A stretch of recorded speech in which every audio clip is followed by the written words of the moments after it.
Well, hello, everybody. Welcome to a That Was Gross midnight edition of the Missing Lynx postgame live stream podcast thing. I'm Andrew Dukowitz from SI and Zone Coverage. We got a couple guests on today. My Hitting the Hardwood colleagues. First, Nicole Jackson from Best Damn W Show, Hitting the Hardwood, as we mentioned. LosLynx Nation. Also hosts watch parties on Twitter. She does just about everything Lynx-wise. Nicole, how's it going? It's going great. Thanks for having me. Always, of course. And then we have Terry Horstman, the gentleman that gets next to me at every Lynx game and listen to me bellyache about turnovers way too often. Also writes for the 9, also Hitting the Hardwood. How's it going, Terry? It's going good. I think we maybe summoned this earlier this year when it was like, oh, this is interesting. The Lynx are just kind of blowing people out. And the last 2 years, it was like, oh, game starts, weird first quarter, playing with their food for a while. Third quarter, oh, we're awesome. 12-point win.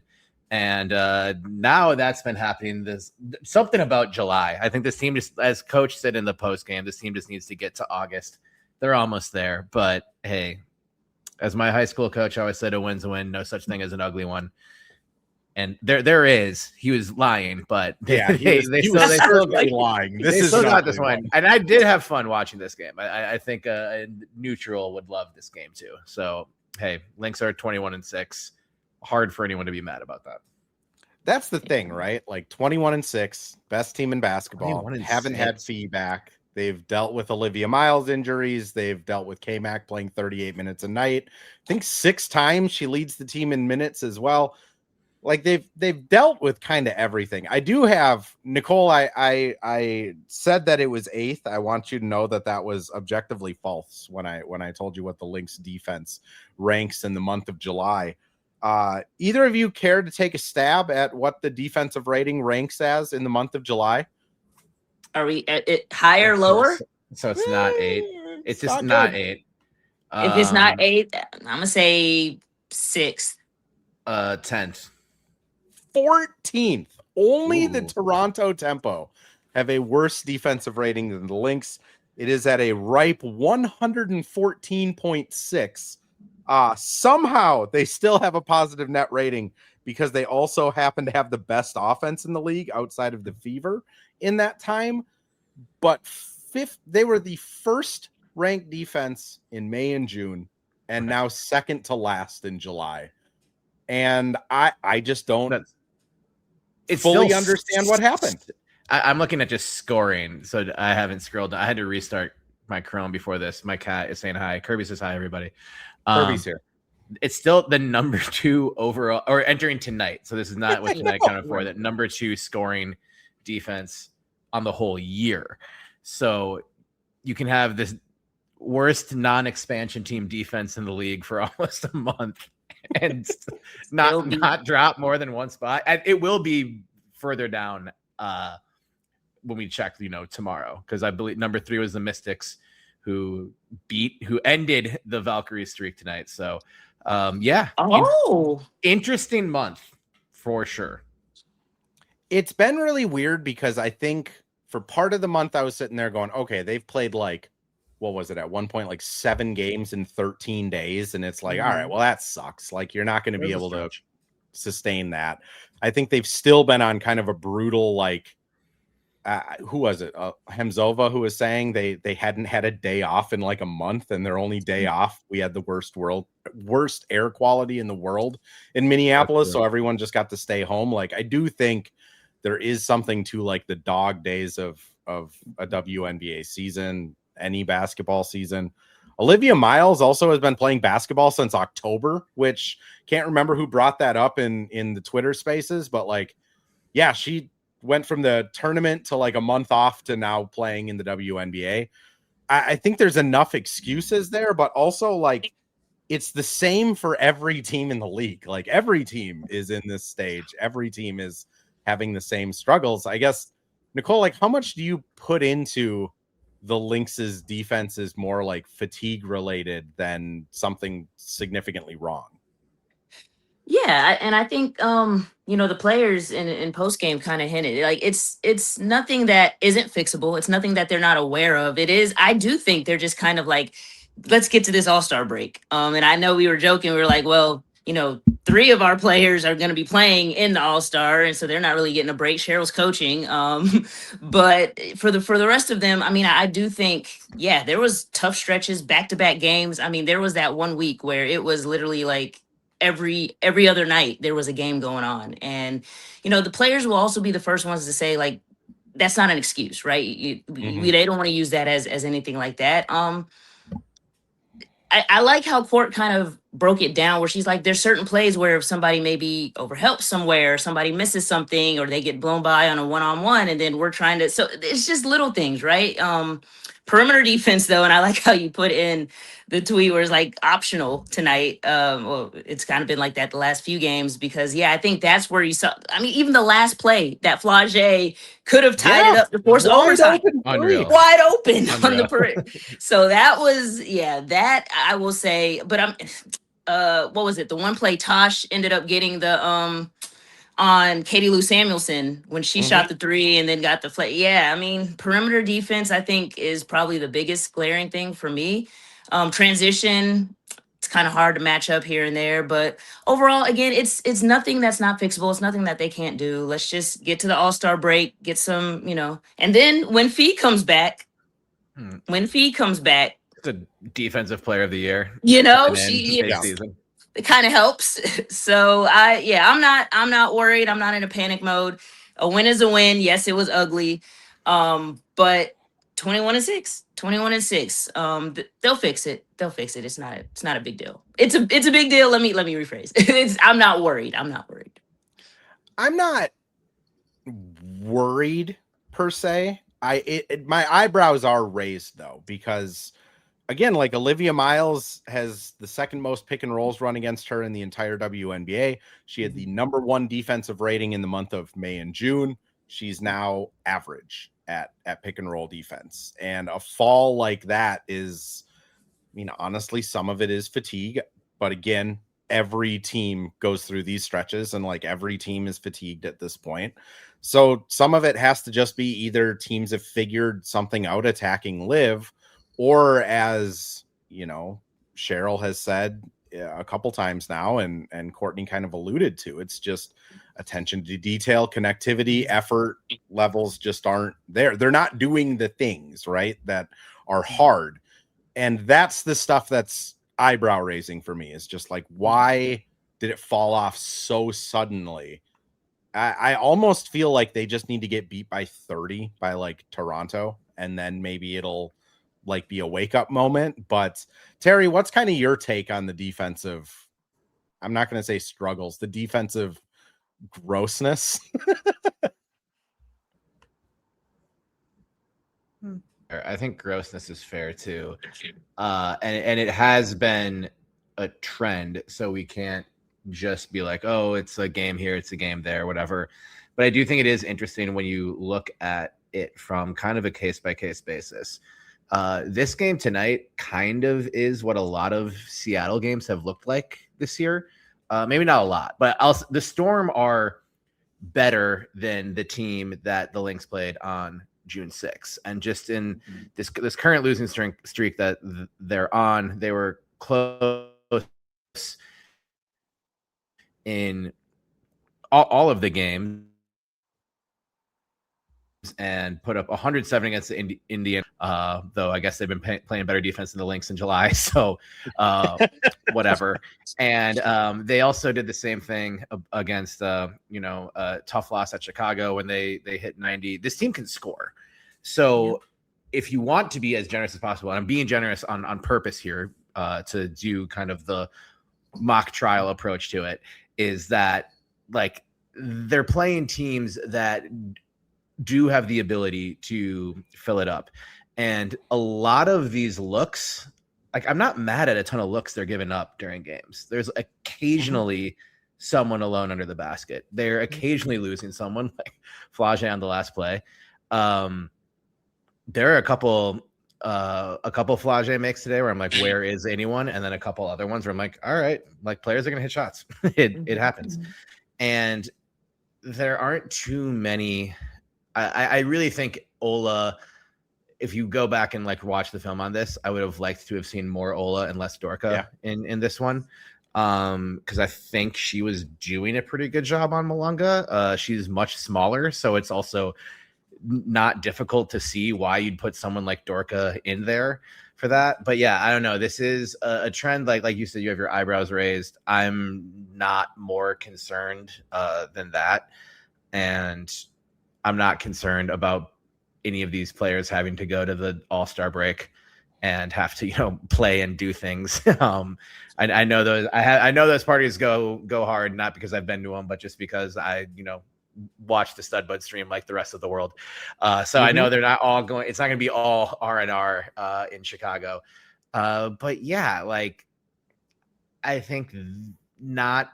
There hasn't been a single season where there's not a gross stretch of some aspect of the ball at some point. And if this keeps going on, then sure, let's be worried. But defensive player of the year coming back, that should mean more rest for everybody.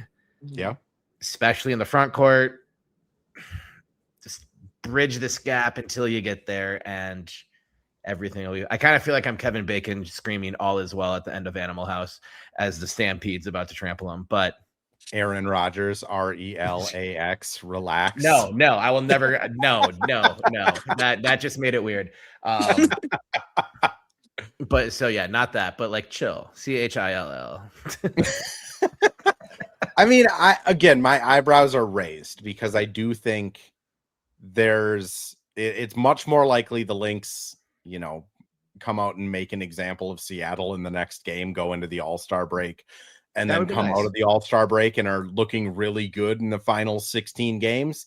I do think there is also, people are mentioning it in the chat of just Dorka's defense has not been great since she's been back. Like there's been a lot of just, she's the low man and doesn't rotate under the basket and somebody gets a layup, or in a pick and roll, she doesn't really hedge. And I'm sure some of that is because she's the only 6'5" tall person on this roster. And some of it is, trying to gel with essentially a brand new team in real time on the court. But I mean, honestly, like you mentioned it, and I'm going to throw it over to you, Nicole. Ola's been just awesome. Like all season, she's been awesome. And now she's shooting better from the free throw line. Her offense looks a little less chaotic. And on defense, like she can just blow stuff up in a way that I don't think anyone else on this team really can. I mean, she's so strong and so fast that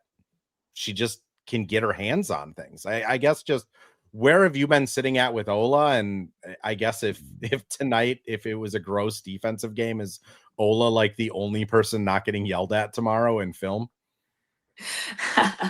No, Ola honestly has been at the beginning of the season, like preseason and stuff. She was my like one to watch, especially off the bench. Been following her overseas when she was playing in the Russian league, and I saw her development. I'm like, oh, I'm excited to get her back in this Lynx offense and where she can get in and fit in.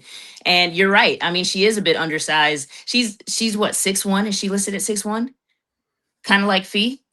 Yeah, she's a tall 6'1" though. Like she's a 6'2", tall, right. stocky 6'1", like in the best of ways, not in the worst of ways. For sure. Yeah. She plays, I think somebody admitted she plays a lot bigger than her stature. And she on both ends, offensively was doing great. She offensive boards, the putback, all that, but then defensively, I even noticed it. She matched up with AT, with Phoenix and all that, and had played great defense on her. Yeah, I'm liking the matchups. I'm liking the minutes that Ola is getting. She's definitely an impact player out there when she does get the looks coming off the bench. I think you said that she's the only one that doesn't get yelled at by Cheryl. To be honest, yeah, she probably was the one that was, the effort plays, the impact, the hustle, all of that. She gave it a good run tonight. So, Yeah. Love Ola. Like, yeah, she's definitely been one of my favorites to watch this season. I mean, Terry, I joked about it last game of just Ola could unironically be the third best player on this team 3 years from now. I don't know, man. Every time she plays, I'm getting a little bit more unironic of that, of like, oh, she really could be like the third best player on this team 3 years from now. Yeah. I think I immediately said, let's pump the brakes. Or maybe you said 2 and I was like, let's call it 3. Anyway, especially when she has those, good stretches, it's easy to kind of like, you see all that potential and you remind yourself that she's so young. Like, Dominique Malunga is one of the few players in this league and Awa Pham who are both younger than Ola. I think there's only 2 others. Names are escaping me right now. It is after midnight, but I don't know if you lose any of that when you expand her role and ask her to play more. I am really interested in what her minutes look like when Fee returns. But I think you can play her and Fee together. You can put Ola at the 3. She's defended some 5s this season. So I think you just kind of, I have really liked the way that Cheryl has sort of staggered lineups. It seems like not every game, but like every, third game or so, there's like some combination of players out there. I'm like, oh, we haven't seen this yet. Like, this is interesting. And just, with Fee being back and then Nia go to the bench and just everyone kind of like ripples what she can do with that, now stable of front court players and how they fit together, I think will be a really interesting development. But also you don't want Ola to get to a point where she's not playing, 6-ish minutes each night at least. Because, last year that was fine. You're a kid, sit, watch, learn, take notes, but you want those game reps that can't be replicated in practice happening. So I hope that they are able to find the minutes for her, but I'm pretty confident that they will. Miss Ola Kosu has played in 26 games. How many games with a minus plus minus do you think Ola has had this year? Ooh. She's played in how many games? 26? All 26. She's made an appearance. 26 including. Total in her career. No, just this season. 26. 20 wins and 6 losses. I'll say she was positive 22 times and negative 4 times. Positive 20 times, dead even once, and minus just 5 times. That's insane for a bench player. Like, it's just insane. I mean, you knew from last year, Terry, how many times I was sitting here going like, let's get first quarter Kosu minutes and just see what happens. Yeah. I'm really excited for what her career could be, because I think she's a blue chip prospect that if she figures out how to shoot, she could be an all-star. And if she doesn't, she's an awesome glue player to play along whoever their front court is for the next 10, 15 years, however long she wants to play. We're kind of burying the lead, though. We haven't talked about Olivia Miles or K-Mac, who arguably you wanted to talk about defense. You wanted to start negative. We're starting this pod off with 20 minutes of, gosh, the Lynx are terrible after they beat Seattle. Cheryl did not seem pleased when the first question tonight was about Miles and K-Mac going for 65 again. I appreciate you asking it. It was very much a but I was like, we can get to the defense, but the team did win 65 points between the two of them again. Like, and I think it was even someone pointed out, I think as I was just kind of going through random social media posts before this, but they're even more efficient in this game than they were in the last game, and they were pretty damn efficient in the last game. And my favorite part of the game was that turnover they forced on the inbounds when they're up 101 to 100. I think there's some like 40 seconds left, and One of the few plays where everyone was on the same page defensively. I didn't get a chance to get to that in the press conference. I don't think Cheryl was was having it. But Courtney gets the steal, and then there's Miles behind her, just like begging for the ball, and you can just see Courtney scan and then finds Mac wide open and gets it to Mac, who of course knocks down the 2 free throws. But I think it would have been fine if she got it to Miles as well. But that was just a very funny moment, and also just shows the abundance of options that this team has when they do turn over the other team and they do stack kills and make the other team take the ball out of the net. So just shout out Court. An embarrassment of riches when it comes to like clutch time free throws now, where it's like Liv is shooting almost 90%, K-Mac shooting 90% plus 90%. Court's been good, like good to above average. I mean, you got 3 players you feel okay getting the ball into. It's wild. But Nate Pence is here live from Seattle, I'm assuming, because he said good arena experience. So that means we have to run ads. So we'll talk more Liv after ads. Well, hello. Thank you, Livestream Andrew. This is Ad Read Andrew. And today we have Firehawk Construction and Remodeling, the presenting sponsor for the Missing Lynx podcast. Firehawk Construction and Remodeling strives to inspire people to follow their ideas, working with respect and understanding to create a quality, tailored result. Firehawk Construction and Remodeling, located in Blaine and serving in the North Metro area, is here to help you with your building and remodeling needs. I can say personally, thanks to Firehawk Construction and Remodeling, I have a beautiful deck in my backyard and countless projects that I started, they finished. Get started on your new deck or remodel today by calling Isaac at 763-710-5686. And we're back with another ad read, this time for Pence Homes, the presenting sponsor of Hitting the Hardwood Network. From the best tools and technology to transparency throughout the entire process, Nate Pence and the Pence Homes team is the top choice for buyers, sellers, and is proud to support you and your home ownership goals. Get started today by calling 612-308-1122 or by emailing info@pencehomes.com.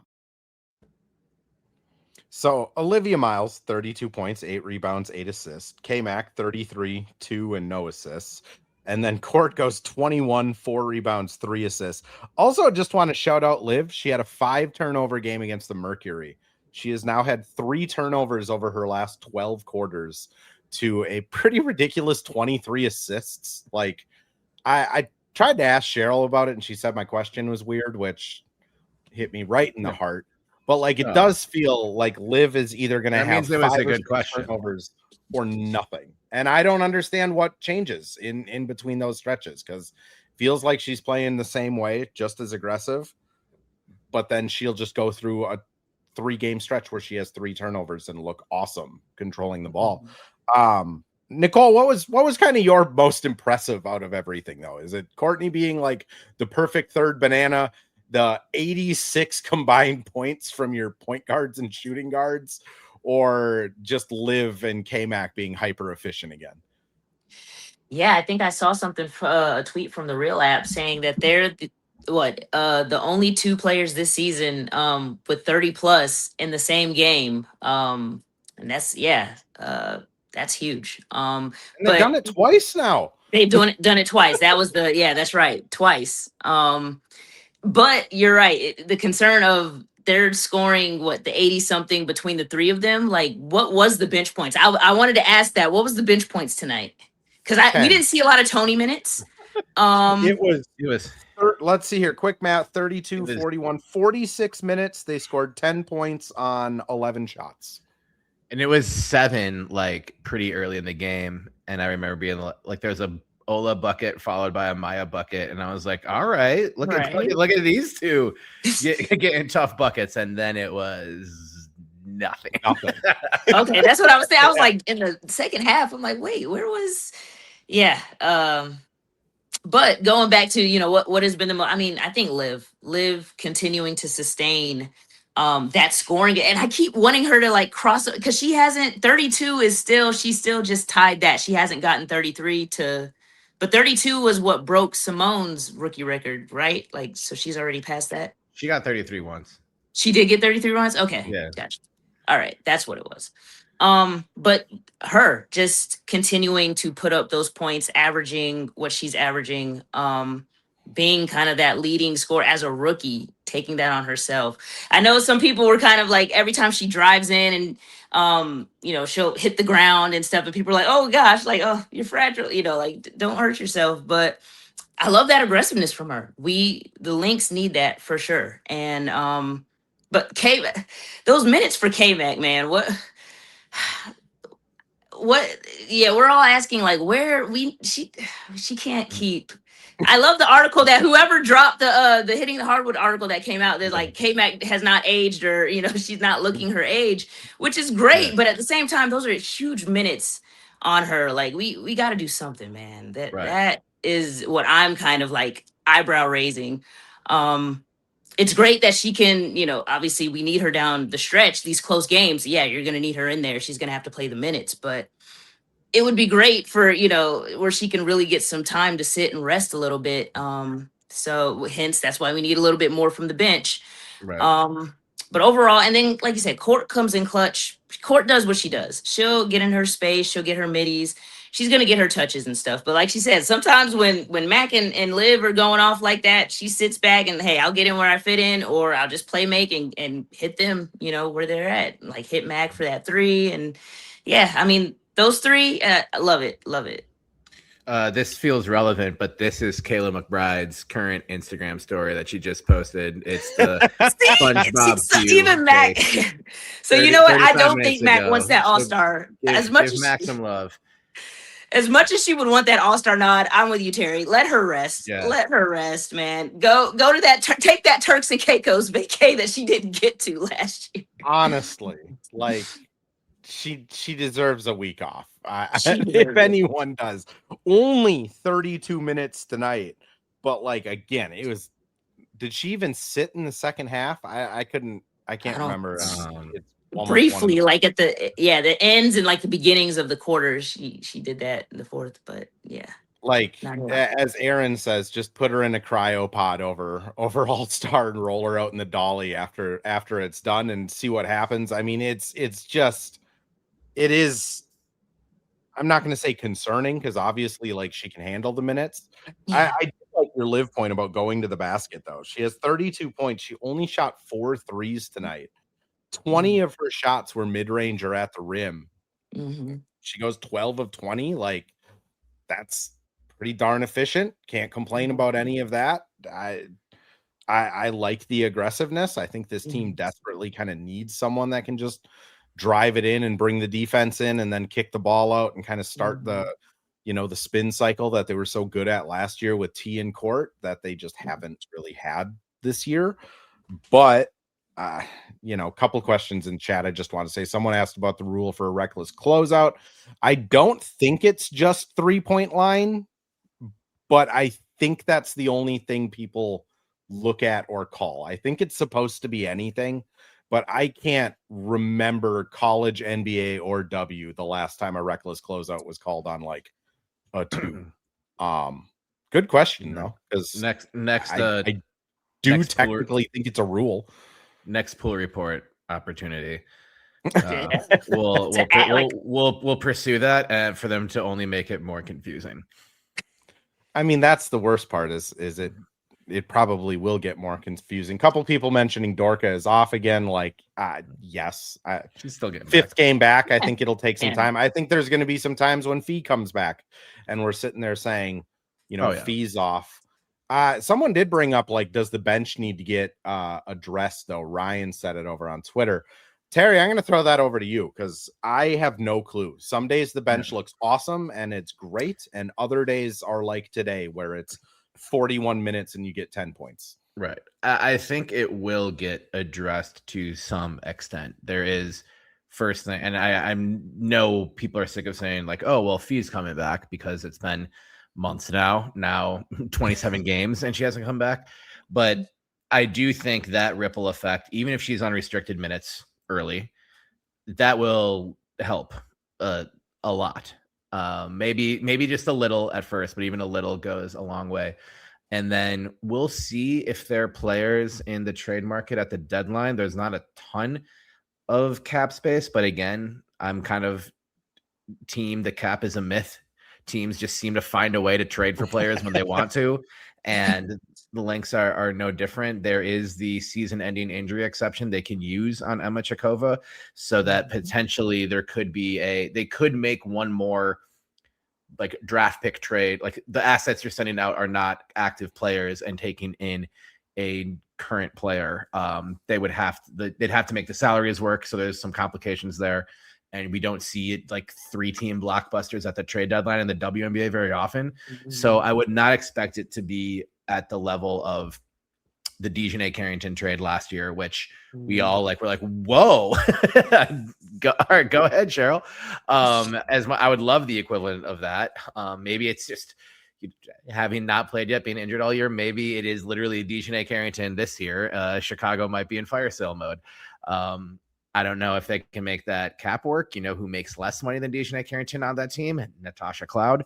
I'm just saying names and players I like at this point, but I do think there will be at least some level of a trade made. Don't get excited. I don't think it's finally Emma Meesman coming over. Not that if they're healthy, I don't know if it's another post player that you guys want anyway. But something will happen. I don't think they will totally stand pat, and they can be creative with that exception. They can, maybe Hamzova goes back to a dev spot. There's a lot of things that they can do. And I would imagine it would be something somewhat, competent, conservative kind of move that ends up fixing some of the bench issues. If it were me, bring back my girl, Olivia Apupa. What's another Olivia on the team? You've been advocating for Apupa to come. He hits me over. Ollie to come back. Everyone go to Kelsey tonight. We hit the over on Olivia Apupa. References not made by Andrew. If it's, I would say it was Eddie in the chat. Yeah, I think Ray Burrell would make a little bit more of a difference than Olivia Apupa. But so if it's Ray Burrell, I would prefer Ray Burrell. Not sure if that's in it. Who knows what the Sparks are doing? I don't know if the Sparks are going to go full fire sale, especially after trading a GM. I think Chicago is the team that I think will part with a bunch of talent or be willing to. And, past trades with Chicago seem to have worked out great. So make any deal Chicago wants. When is the trade deadline again? August 2nd? Is that it? August 2nd, yeah. August 2nd trade deadline. I mean, Chicago, I don't think Skylar Diggins is realistic because she makes $1 million and you're probably not trading Courtney Williams. And I doubt she's going to give back enough money to get bought out in a realistic fashion. But Natasha Cloud, what's she doing in Chicago if they're not going for a playoff spot? DeJounte, what's she doing on a 1-year deal in Chicago coming back from injury if they're not going for the playoffs? I think you're right with Chicago. Probably everyone except for Cardosa and Rikia are probably going to get at least the tires kicked for a trade. Sparks, I honestly think they might be going the same route though. I mean, what do they kind of have going for them this year?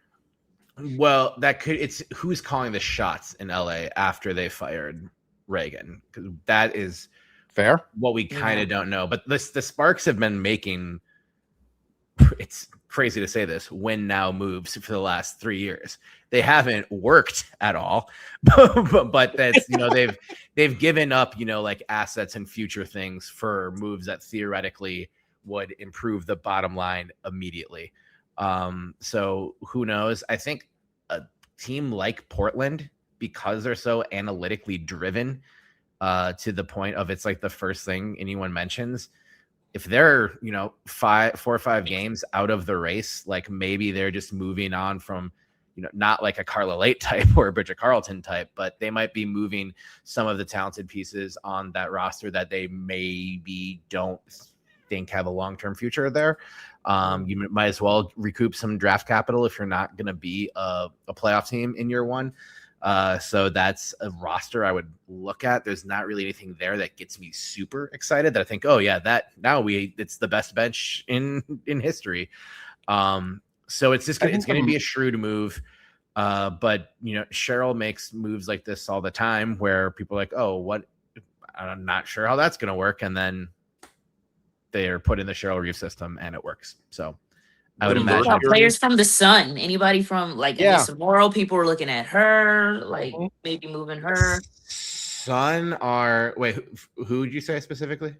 Anissa Morrow. I don't know about necessarily for the Lynx. I'm just saying in general. Yeah. There's not a ton of people. I don't think the Sun are gonna get top rid 8 of playoff teams. Just real quick, have kind of solidified, right? The Mystics are right now the 8 seed, and they have a 2.5 game lead over Portland. They have a 3.5 game lead over Toronto, and then it's kind of just downhill from there with the Sparks.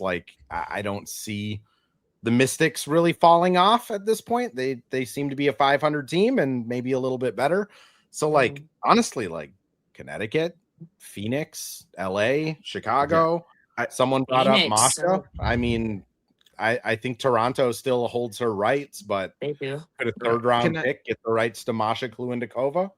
Weird things have happened, but Terry, continue cooking. I just wanted to give the context of there is now a divide in these teams where it's okay, there might be the Mystic spot. The top 7 teams are kind of locked though. Right. And sorry, my cat is distracting me by trying to pound on the keyboards.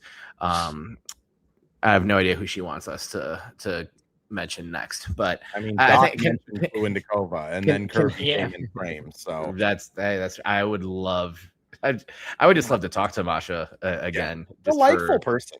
Exactly. Yeah, and I don't expect a trade. Actually, I think that's fair. It could be just signing someone who is currently available and another contract as well. Connecticut's just weird with them relocating, and there's I know they're not trying to win now, but they're not gonna get rid of Aaliyah Edwards, Charlize Lager-Walker, Layla Khan. They're not going to trade Griner. I don't know if Griner is going to fit. But yeah, Morrow is an interesting one, and I do know the Lynx were high on her in the draft. And that could be they have just so many just a bunch of wings, and are they all going to play at some point? So yeah, and I don't want to go too far just naming players on other teams because it is just there won't be a ton of trades that happen in general, but it's kind of 2 years. Who is this year's guard version of Maisha Hines-Allen from the 2024 deadline? That's the trade that makes sense, and I don't know who that player is, but yeah. So I kicked that to the chat. Start assembling your lists. And yeah, that's just kind of I think it would be that level of a move where, there's not a ton of assets or current players moving one way or the other. It's just kind of that player on the margins who's maybe in a spot where they could play a little bit more and want to come to a contender. Someone mentioned Courtney Vandersloot. We know there is interest there when Vandersloot had a conversation with the Lynx in before the 2023 season when she and Stewie signed with New York. Look at this flawless podcasting in the mix of this cute ass distraction. But so Sluty, yeah, why not? I don't see it happening. I don't think the money works, but do it. Whatever. The cap is a myth. Well, and buyouts could happen. I mean, that's the other thing is the new reality of this kind of CBA is if you feel like a player's on a 2-year deal and you can buy him out and just eat a ton of money the first year to get the cap relief in the second year, I do think there's going to be more of a buyout market than in years past. Could be, yeah. I think the other thing I would say is just like you said, the cat is a myth, or not the cat. The cat is not a myth. This cat's real. This cat's the real deal.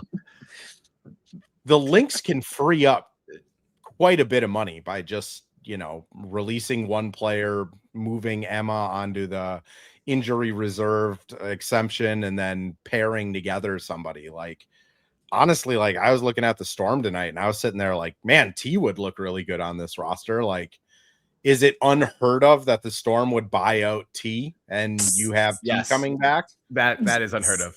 When you brought her over there to be your number one lead guard to trade her 700K. I'm sorry for saying anything can happen and then immediately being like, well, that's not happening. A guy can hope. No. Nicole, though, I do want to ask you kind of your thoughts on it, because 2024, as Terry said, Lynx do make a swing going from Aisha Hines-Allen. They trade out Sika Kone and a pick, I think it was, and about it. Honestly, last year they send out Diamond Miller, the injured foot of Carly Samuelson, and they get back Dejanay Carrington. Like, do you think there is a trade this year, or are you kind of like Jude in the chat who doesn't really expect the trade to materialize? Yeah, as Terry was kind of just breaking stuff down, the more I was just kind of crunching numbers in my head. I don't know. I don't see it more of a trade. I see it more, especially because I'm like, where we're at in the first, because we traded another. I was looking at the little tankathon thing as just like what the draft order is right now is, and we're all, because we're number one in the standings, we're all the way at the bottom, and like we wouldn't pick till 15th. And I'm just thinking like we don't have any high draft picks to try and trade.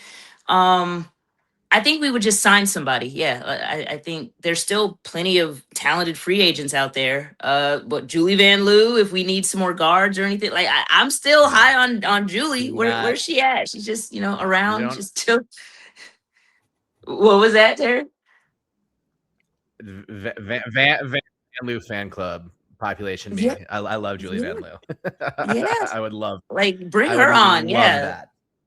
So what I'm saying? Like, I feel like, it would be better, especially towards the salary cap, to just sign a player that's a free agent right now than rather make some trades.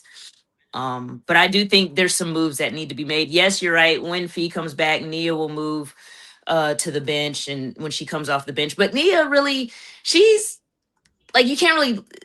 Offensively, you don't really think of you think of her with the blocks and stuff. Like defense, she's gonna help the bench out there. But we were talking about bench production offensively, and Dorka's been doing her thing there again. Sometimes Tony, when she's hitting her threes, she's been great contributing. But we really just need that kind of solid scorer off the bench. Like that's or somebody to just kind of help relieve, give the minutes to some of the starters. Like I said, I would love Van Loo to come over. But as far as to answer your question, I don't believe the Lynx will make a trade this time. But who knows? Cheryl has pulled out. I was expecting Dejanay last year, was not expecting Maisha Hines-Allen the year before. So look, I would not be surprised if Cheryl pulls something. But if nothing else, I think what she would pull is just signing a free agent. Yeah. The more I watched Seattle tonight, and the more I've thought about it this year, man, this team just needs Natisha Heidemann. Like that solves so many problems if they just had T, which obviously money would have never made it possible. If you sign T, you're probably not getting Natasha Howard. Like it just is what it is. But like they just need that. They just need a spark plug off the bench that can get their offense going, get to the rim, isn't afraid to shoot. It was just apparent tonight of like, man, they could just use someone that will take some like ill-advised threes off the bench, because everyone off the bench is almost like too good of a team player of like passing the ball and being a kind of glue person. It's just, I guess, Terry, we're at 43 minutes. Any parting thoughts before we get out of here? One game left before the All-Star break. It's the inverse of tonight, with it finishing up around 12 a.m. It'll be 12 p.m. Pacific Coast time start. So have fun with that, Nicole.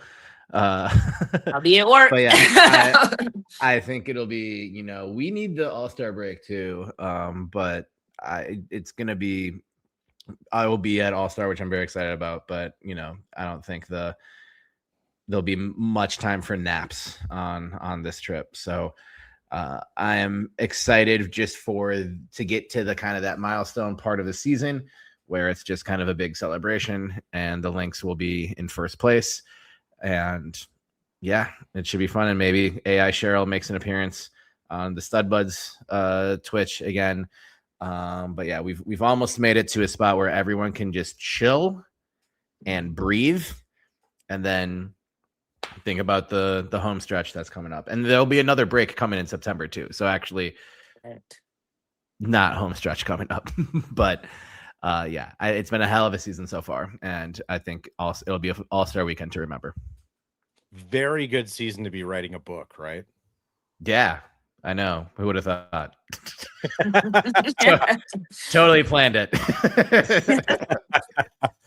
Nicole, floor is yours. Anything you want to plug? Any parting thoughts? Where can people find you?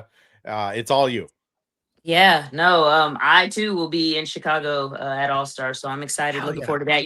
I've been mapping out my itinerary, and I'm like, man, and then it's like when I finally got it to a good place, more events are dropping, and I'm like, oh, wait, no, now I want to go to. So there's too much happening. There's too much happening. Not enough nap time. I'm literally trying to factor in when I could take a power nap.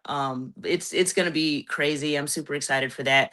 But yeah, otherwise, I should have a piece for the Minnesota Gophers, the women's basketball. I'll have that coming out for Hitting the Hardwood. Again, we'll probably be doing another watch party. I'll be at the Aces game in August. I'm trying to get down to the Atlanta game, but I will be coming to Minnesota in September for one of the last games. Yeah, Target. So I'm excited to come out there and hang with you guys and see the media, how you guys do it at the home game. But yeah, no, just super excited. It has been it's a life of luxury. I love it. Yeah, but I mean, so far 21-6 going into All-Star break, minus fee. Incredible so far. Yes, the defense has been eyebrow raising, as we say, but overall, you can't ask for more to have that kind of a record, with the injuries and just navigating that. Cheryl should be up for coach of the month again and coach of the year probably. I mean, what she's done with this team has been amazing, incredible up to this point. So just super impressed with everything. And yeah, the All-Star break couldn't come at a better time for the players. Definitely need them to take rest, get break, whatever they can for that, second half of stretch. So yeah, just excited for that. Real quick, could you imagine if Fee comes back for the camp game before All-Star break? Somebody was saying, but she would not do that on the road. It's gonna be a home game. It's gonna be a home game, but that would be funny though. That'd be like she brought Mila. Maybe it's for. I know. No, it's definitely gonna be a home game in Seattle. I'm back. Wouldn't put it past them. If there was some injuries or something, maybe. But no, we're good. We're good. Awesome. Well, thanks everyone for tuning in. If you joined into this late, it does get posted up on YouTube and X as soon as we end stream here. We'll be out today, July 21st, in about 6 hours at 7 a.m. if you want to listen to it on the way to work.